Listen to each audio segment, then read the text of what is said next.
Mga kaganapan pagkatapos ng libing, kaya tara, samahan niyo kami. Hindi nga kami agad umuwi pagkatapos ng libing. Pagdating ng alas 3 ng hapon na tingin namin na hindi pa uuwi, bumisita muna kami sa kamag-anak na pumanaw na. Nilakad na nga lang namin dahil yung unang pupuntahan namin ay malapit lang. Super lawak nga itong sementeryong ito, kaya kung maglalakad ka lang ay talagang mapapagod ka. Itong unang pupuntahan namin ay tita namin sa kayong asawa niya. Hindi namin sila nakita personally dahil mga bata pa kami nang namatay yung tita namin at yung asawa naman niya ay malayo naman kami, nasa probinsya, kaya hindi namin sila nakita. Pero pag nabisita kami dito ay hindi namin sila kinakalimutan. Pagkatapos ay sunod, pupunta naman kami sa isa pa naming tito. Malayo-layo nga ang aming lalakaran papunta sa pangalawa naming pupuntahan. At nakakapagod lang maglakad dahil paakyat siya. Ito kasing sementeryo ay bundok. Sobrang pagod nga namin sa paglalakad at hindi ko na nga nakuha ng video. Sinundo na nga kami ng asawa ng kapatid ko dahil aalis na daw. Tingnan niya naman kung gaano ito kalawak, kaya kung bibisita ka tapos nandun siya sa dulo, ay naku, hihingalan ka talaga, kaya kailangan mo magsasakyan o di kaya naman ay mag-aral ng tricycle.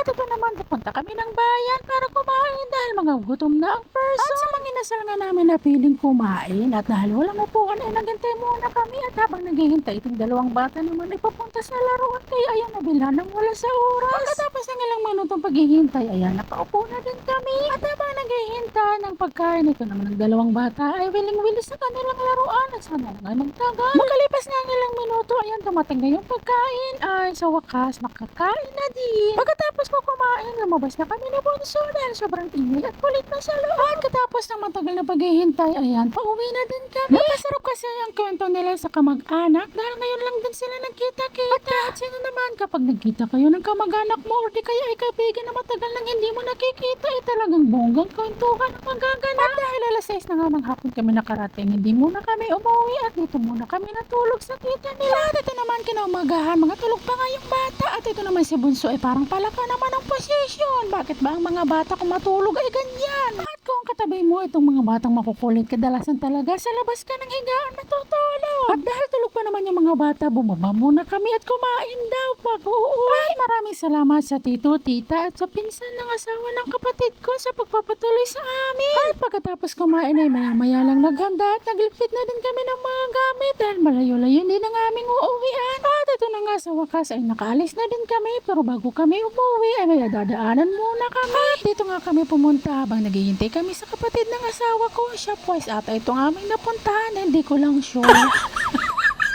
Yan ang naging epekto ng makakalimutin ka na nga, hindi mo pa iniintindi ang sinasabi.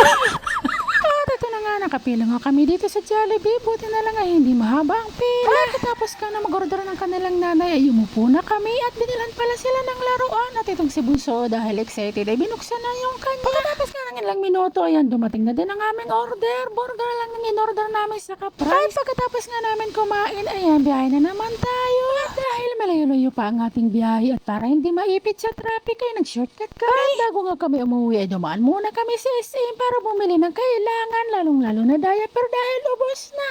At tapos na nga ito, pauwi na nga tayo, wala na nga dadaanan, kaya tuloy-tuloy na ang uwi. O siya, hanggang dito na lang, hanggang sa susunod. Maraming salamat!